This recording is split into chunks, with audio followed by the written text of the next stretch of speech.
नमस्कार दोस्तों, आपका स्वागत करता हूं इस YouTube channel SK coaching centre पर।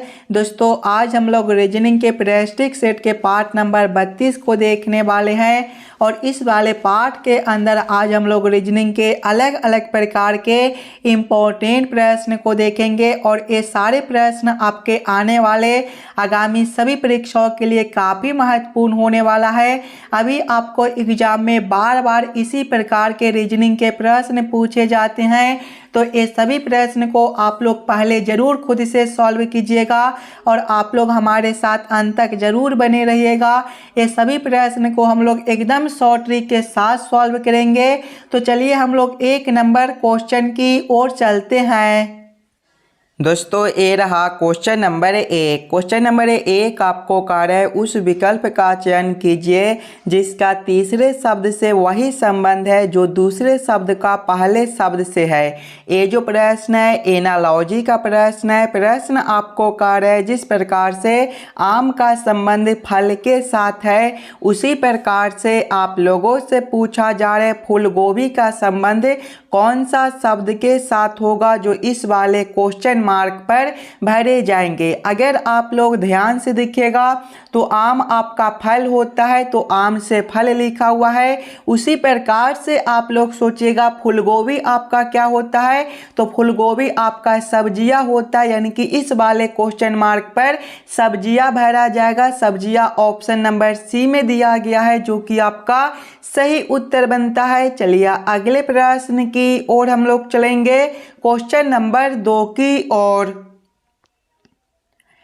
ये रहा क्वेश्चन नंबर 2। क्वेश्चन नंबर 2 आपको कह रहा है उस विकल्प का चयन करें जो चौथे पद से उसी प्रकार संबंधित है जिस प्रकार पहला पद दूसरे पद से संबंधित है और पांचवा पद छठे पद से संबंधित है। दोस्तों ये जो प्रश्न है ये आपका नंबर एनालॉजी रीजनिंग का प्रश्न है। प्रश्न आपको कह रहा है जिस प्रकार से 256 का संबंध 15 के साथ है, 1225 का संबंध 34 के साथ है, उसी प्रकार से आप लोगों से पूछ रहा है कौन सा संख्या का संबंध 17 के साथ रहेगा। जब भी आपको इस प्रकार के प्रश्न देखने को मिले तो पहले आप लोग ध्यान से देखिएगा। देखिए आपका यहाँ पर क्वेश्चन मार्क है, यानी कि पहले हम लोग ये समझने की कोशिश करेंगे 15 से 256 किस प्रकार से लिखा हुआ है, 34 से 1225 किस प्रकार से लिखा हुआ है, उसी प्रकार से हम लोग सोचेंगे 17 से हमारा कौन सा संख्या बनेगा जो इस वाले क्वेश्चन मार्क पर भरे जाएंगे। दोस्तों ये जो प्रश्न है एकदम आसान सा प्रश्न है। अगर आप लोग ध्यान से देखिएगा 256 को, तो 256 जो है ये आपका 16 का स्क्वायर होता है, यानी कि अगर हम लोग 15 + 1 करते हैं तो 15 + 1 आपका 16 और 16 का स्क्वायर आपका 256 होता है। उसी प्रकार से 34 है तो हम लोग 34 + 1 करेंगे, 34 + 1 आपका 35 होता है और दोस्तों 35 का स्क्वायर आपका 1225 होता है। देखिए 1225 भी आपका यहाँ पर दिया गया है, यानी कि इस वाले प्रश्न को हम लोग इसी प्रकार से सॉल्व कर सकते हैं। तो वही सेम हम लोग 17 के साथ करेंगे। पहले हम लोग 17 + 1 करेंगे, 17 + 1 जो है वो आपका 18 होता है और 18 का स्क्वायर जो है वो आपका 324 होता है।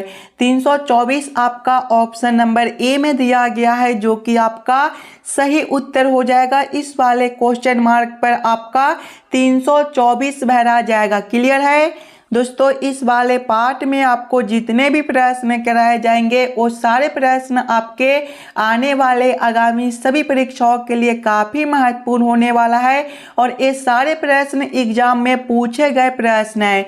तो सभी प्रश्न को पहले आप लोग खुद से सॉल्व कीजिएगा ताकि आपको जब भी इस प्रकार के एग्जाम में प्रश्न देखने को मिले तो ऐसे प्रश्न को आप लोग आसानी के साथ सॉल्व कर सकते हो। चलिए अगले प्रश्न की ओर हम लोग चलेंगे, क्वेश्चन नंबर 3 की ओर। दोस्तों ये रहा क्वेश्चन नंबर 3। क्वेश्चन नंबर 3 आपको कह रहा है दी गई श्रृंखला में प्रश्न चिन्ह के स्थान पर क्या आना चाहिए। दोस्तों ये जो प्रश्न है श्रृंखला सीरीज से रिलेटेड प्रश्न है, एक श्रृंखला सीरीज दिया गया है और यहाँ पर एक क्वेश्चन मार्क है। इस वाले क्वेश्चन मार्क पर आपका कौन सा संख्या भरा जाएगा ये आप लोगों से पूछ रहा है। और दोस्तों ये जो प्रश्न है एसएससी सीजीएल एग्जाम में पूछा गया प्रश्न है, तो पहले आप लोग वीडियो को रोक लीजिएगा और खुद से ज़रूर सॉल्व करने की कोशिश कीजिएगा। सबसे पहले आप लोग श्रृंखला सीरीज को ध्यान से देखिएगा। तो देखिए पहले आपका 18 दिया गया है, 18 के आगे आपका 74 दिया गया है, 74 के आगे आपका 298 दिया गया है, 298 के आगे आपका 1194 दिया गया है और इसके आगे आपका 4778 दिया गया है और 4778 के आगे आपका क्वेश्चन मार्क है। अगर आप लोग ध्यान से देखिएगा इस वाले श्रृंखला सीरीज को तो एकदम आसान सा प्रश्न है। देखिए 18 से आपका 74 है, अगर हम लोग 18 गुना 4 करते हैं तो 72 और 72 प्लस 2 करने पर 74 होता है। उसी प्रकार से आगे देखिएगा तो 74 से आपका 298 दिया गया है। दोस्तों 74 गुना 4 जो है वो आपका 296 होता है और 296 प्लस 2 करने पर आपका 298 हो जाएगा। आगे देखिएगा 298 से आपका 1194 दिया गया है, 298 गुना 4 जो है वो आपका 1192 होता है, 1192 प्लस 2 करने पर आपका 1194 होता है। आगे देखिएगा 1194 से आपका 4778 दिया गया है, 1194 गुना 4 जो है वो आपका 4776 होता है, 4776 प्लस 2 करने पर आपका 4778 बनता है और आगे आपका क्वेश्चन मार्क है। ध्यान से देखिएगा तो सभी में गुना 4 प्लस 2 गुना 4 प्लस 2 गुना 4 प्लस 2 गुना 4 प्लस 2 कर दिया गया है। यानी कि दोस्तों हम लोग यहाँ पर भी क्या करेंगे गुना 4 प्लस 2 कर देंगे। जब हम लोग 4778 गुना 4 करेंगे तो 4778 गुना 4 जो है वो आपका 19,112 होता है। आप लोग गुना करके देख लीजिएगा। जब हम लोग 19,112 प्लस 2 करेंगे तो 19,112 प्लस 2 जो है वो आपका 19,114 बनेगा। कौन सा ऑप्शन में आपका 19,114 दिया गया है? तो ऑप्शन नंबर बी में आपका 19,114 दिया गया है, जो कि आपका इस वाले क्वेश्चन मार्क पर भरा जाएगा। क्वेश्चन नंबर 3 का आपका ऑप्शन नंबर बी जो है सही उत्तर बनता है। चलिए अगले प्रश्न की ओर हम लोग चलेंगे, क्वेश्चन नंबर 4 की ओर। ये रहा क्वेश्चन नंबर 4। क्वेश्चन नंबर 4 आपको कह रहा है निम्नलिखित श्रृंखला में प्रश्न चिन्ह के स्थान पर कौन से अक्षर आएंगे। दोस्तों ये जो प्रश्न है ये आपका अक्षर श्रृंखला से रिलेटेड प्रश्न दिया गया है। एक अक्षर श्रृंखला दिया गया है और यहाँ पर 2 क्वेश्चन मार्क है। ये दोनों क्वेश्चन मार्क पर आपके कौन से अक्षर भरे जाएंगे ये आप लोगों से पूछ रहे हैं। दोस्तों इस प्रकार के भी प्रश्न आपको सभी एग्जाम में बार बार पूछे जाते हैं, तो पहले आप लोग वीडियो को रोककर खुद से ज़रूर सॉल्व करने की कोशिश कीजिएगा। सबसे पहले आप लोग अक्षर श्रृंखला को ध्यान से देखिएगा। तो पहले आपका जेड दिया गया है। दोस्तों जेड जो होता है ABCD के क्रम में आपका 26वें नंबर पर होता है। उसके बाद आपका एक्स है, एक्स आपका 24वें नंबर पर होता है। उसके बाद भी है, ये आपका 22वें नंबर पर होता है। इसके आगे क्वेश्चन मार्क है और क्वेश्चन मार्क के आगे आर है, आर 18वें पर होता है। उसके बाद पी है, ये आपका 16वें पर होता है। इसके आगे आपका एक और क्वेश्चन मार्क है। अगर आप लोग ध्यान से देखिएगा तो 26 से आपका 24 है, -2 है, 24 से 22 है, -2 है, यानी कि आगे भी हम लोग -2 करेंगे तो 22 - 2 आपका 20 बनता है। आगे देखिएगा 20 से 18 है, -2 है, 18 से 16 है, -2 है, यानी कि आगे भी हम लोग -2 करेंगे तो 16 - 2 आपका 14 होता है। अब आप लोग ये समझने की कोशिश कीजिएगा 20वें नंबर पर आपका कौन सा अक्षर होता है? तो ABCD में दोस्तों 20वें नंबर पर आपका T होता है, यानी कि इस वाले क्वेश्चन मार्क पर आपका T भरा जाएगा। और 14वें नंबर पर आपका कौन सा अक्षर होता है? तो 14वें नंबर पर आपका N होता है, यानी कि इस वाले क्वेश्चन मार्क पर आपका N भरा जाएगा। कौन सा ऑप्शन में आपका T और N दिया गया है? तो T और N ऑप्शन नंबर बी में दिया गया है, जो कि आपका सही उत्तर बनता है। चलिए अगले प्रश्न की ओर हम लोग चलेंगे, क्वेश्चन नंबर 5 की ओर। दोस्तों ये रहा क्वेश्चन नंबर 5। क्वेश्चन नंबर 5 आपको कार्य है, किसी कोड भाषा में स्टे को 19403100 के रूप में लिखा जाता है, उसी कोड भाषा में आवर को कैसे लिखा जाएगा, ये आप लोगों से पूछ रहा है। दोस्तों ये जो प्रश्न है ये आपका कोडिंग डिकोडिंग से रिलेटेड प्रश्न है और ये प्रश्न SSC MTS एग्ज़ाम में पूछा गया प्रश्न है। तो पहले आप लोग वीडियो को रोककर खुद से पहले ज़रूर सॉल्व करने की कोशिश कीजिएगा। पहले आप लोग ये समझने की कोशिश कीजिएगा STAY से आपका एक कोड किस प्रकार से लिखा हुआ है, उसी प्रकार से आप लोग सोचिएगा HOUR से आपका क्या कोड बनेगा। अगर आप लोग ध्यान से देखिएगा तो पहले आपका क्या दिया गया है, पहले आपका STAY दिया गया है। अगर इसके सभी अक्षर को पहले हम लोग ABCD के क्रमानुसार लिखते हैं तो S जो है ये आपके ABCD के क्रम में 19वें नंबर पर होता है। उसके बाद आपका T है ये आपका 20वें नंबर पर होता है। उसके बाद A है ये आपका पहले नंबर पर होता है। उसके बाद Y है ये आपका 25वें नंबर पर होता है। अगर आप लोग ध्यान से देखिएगा कोड को तो 19403100 दिया गया है। देखिए पहले आपका 19 है, यानी कि S के जो अक्षर है X के जो आपका संख्या है उसमें आपका गुना 1 कर दिया गया, यानी कि 19 गुना 1 आपका 19 होता है। इसमें आपका गुना 2 है, 20 गुना 2 आपका 40 होता है। उसके बाद देखिएगा इसमें आपका गुना 3 है, 1 गुना 3 3 होता है। उसके बाद इसमें आपका गुना 4 है, 25 गुना 4 आपका 100 होता है। देखिए 19403100 बनता है, यहाँ पर आपका 19403100 दिया गया है, यानी कि इस वाले प्रश्न को हम लोग इसी प्रकार से सॉल्व कर सकते हैं। तो वही सेम हम लोग आगे करेंगे आवर के भी सभी अक्षर के साथ। आवर जो है वो देखिएगा तो आपका HOUR से मिलकर बनता है। इसके भी सभी अक्षर को पहले ABCD के क्रमानुसार लिखेंगे तो H आपके 8वें नंबर पर होता है। उसके बाद O ये आपका 15वें पर होता है। उसके बाद U ये आपका 21वें पर होता है। उसके बाद R ये आपका 18वें पर होता है। पहला संख्या में गुना 1 करना है तो 8 गुना 1 जो है वो आपका 8 हो जाएगा। दूसरे में गुना 2 करना है तो 15 गुना 2 आपका 30 हो जाएगा। तीसरे में जो है वो गुना 3 करना है, यहाँ पर आपका 30 होगा।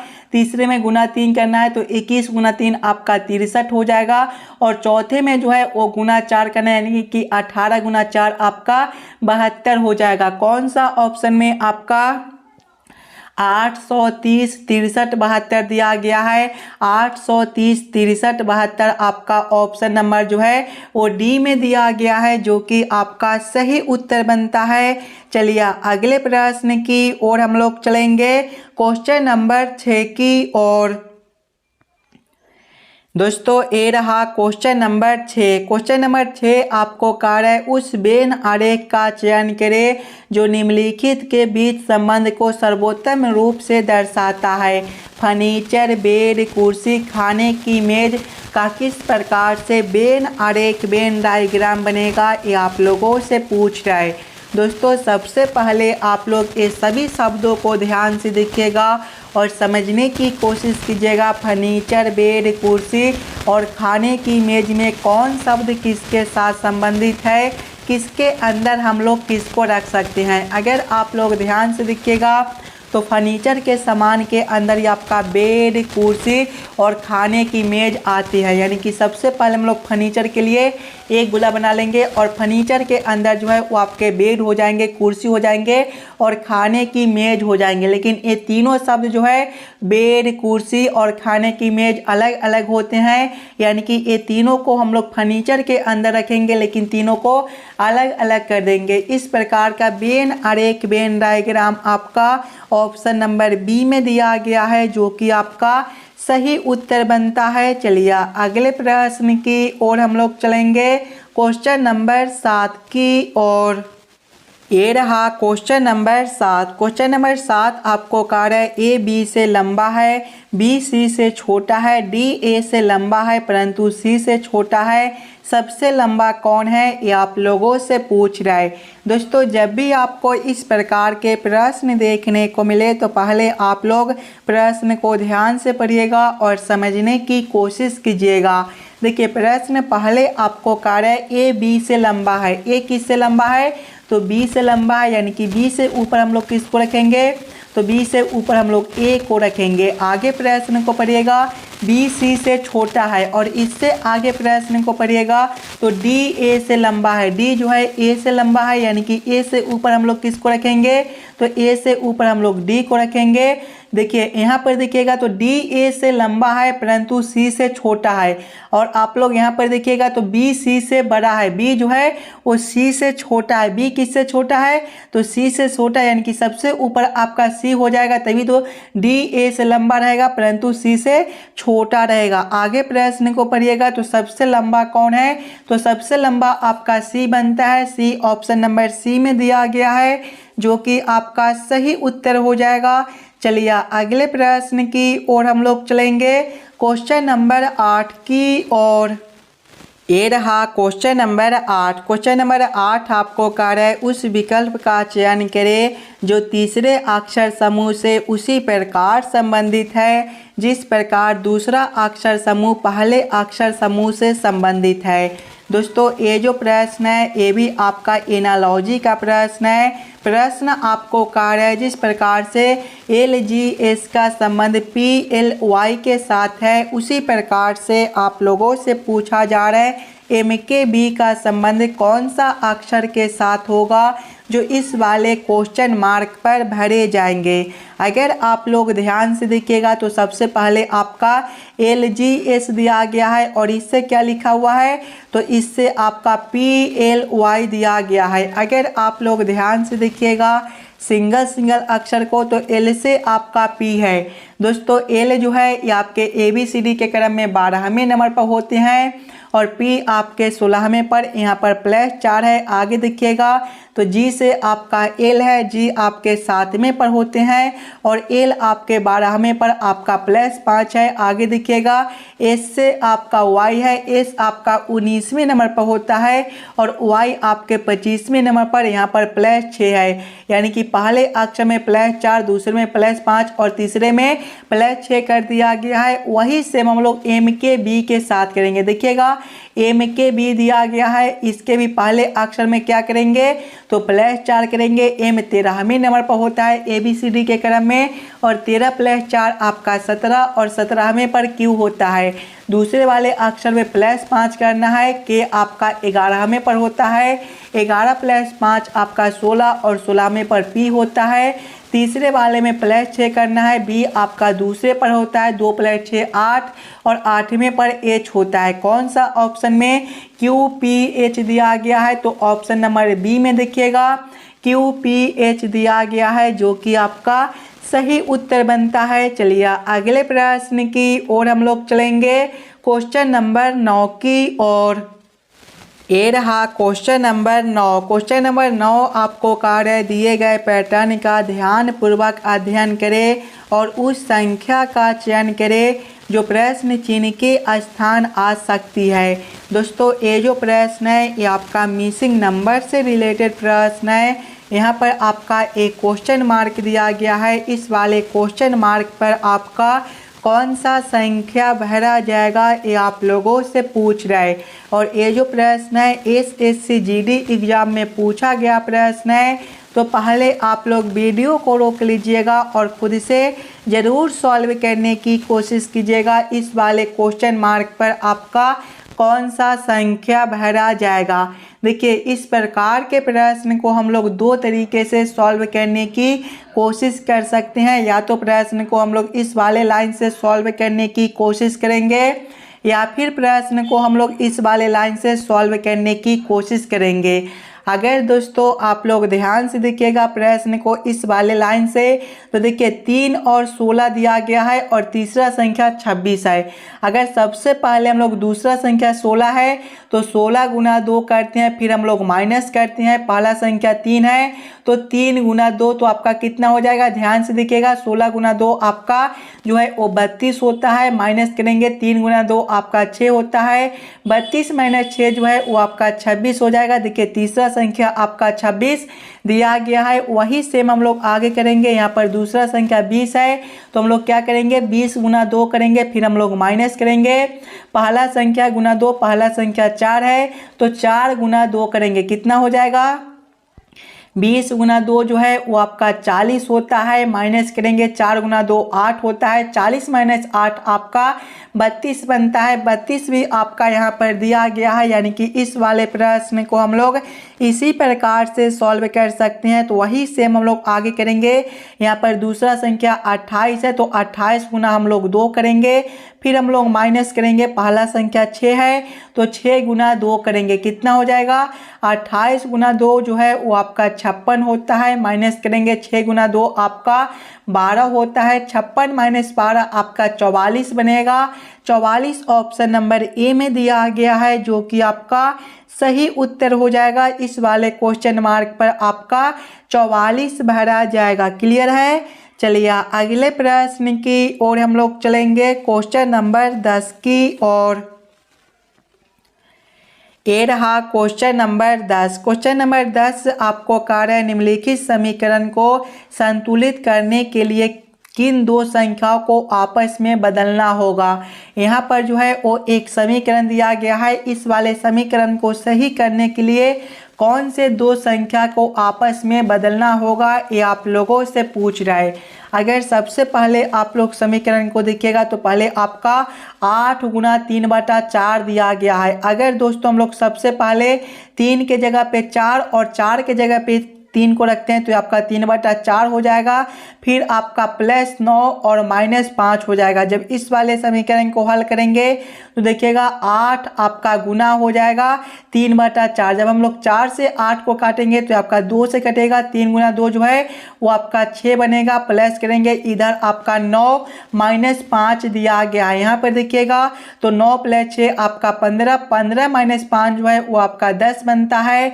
10 ऑप्शन नंबर देखिएगा तो 10 आपका यहाँ पर दिया गया है, यानी कि हम लोग 3 और 4 को आपस में बदले हैं तो 3 और 4 आपका ऑप्शन नंबर बी में दिया गया है। 4 और 3 जो कि आपका सही उत्तर बनता है। इस वाले समीकरण को सही करने के लिए 4 तथा 3 को आपस में बदलना होगा। आशा करता हूं दोस्तों आप लोग सभी प्रश्न को बढ़िया से समझ गए होंगे। अगर आपको किसी भी प्रश्न में कहीं पर भी कोई दिक्कत हो तो हमें ज़रूर कमेंट करके बताइएगा। और आप लोग इस वाले यूट्यूब चैनल पर नए हो तो चैनल को ज़रूर सब्सक्राइब कर लीजिएगा। चलिए हम लोग मिलते हैं आपसे अगले वीडियो में।